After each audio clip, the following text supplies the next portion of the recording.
na entrevista ela tem uma característica que pode ser uma entrevista individual, com mais de um avaliador, né? Ou um avaliador e 4, 5 ou 6 candidatos. Depende da instituição, depende da demanda que a instituição tem de vaga, mas algumas perguntas são clássicas. Fale sobre você, aí você vai falar, eu nasci quando eu nasci lá em Barbacena. Não é nada disso, né?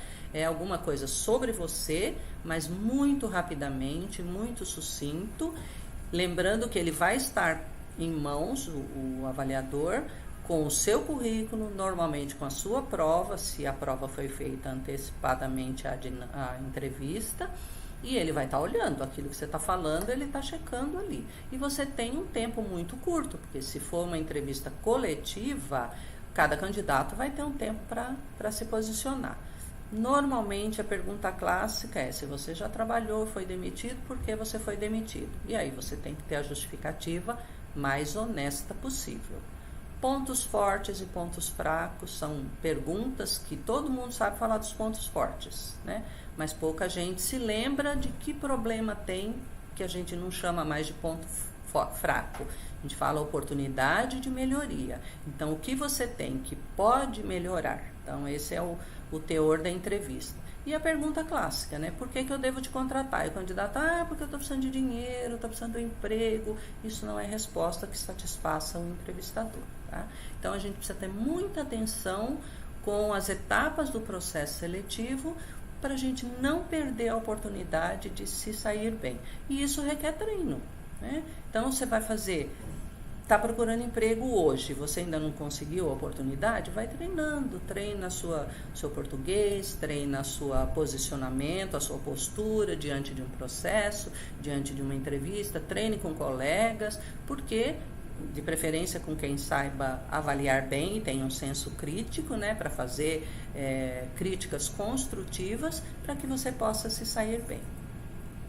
E a postura diante, desde a prova até a entrevista ou a dinâmica, seja de que formato for as etapas do processo seletivo numa instituição.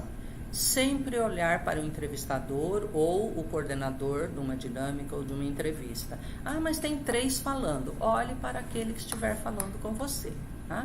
E evite cortar, né, o entrevistador. Ele está conversando, você interrompe o que ele está falando.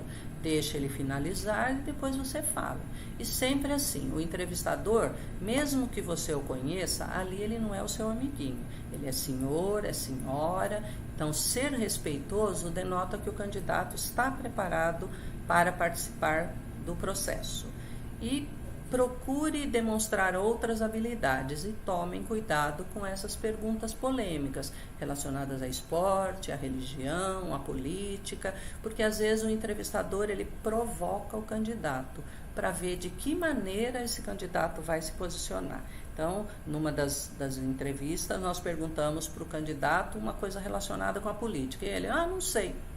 Quer dizer, se está em todo o noticiário, em todas as mídias impressas, né, televisada, e o candidato não sabe, então ele é uma pessoa desinformada. Então, esteja atualizado no mínimo possível de informação, tá?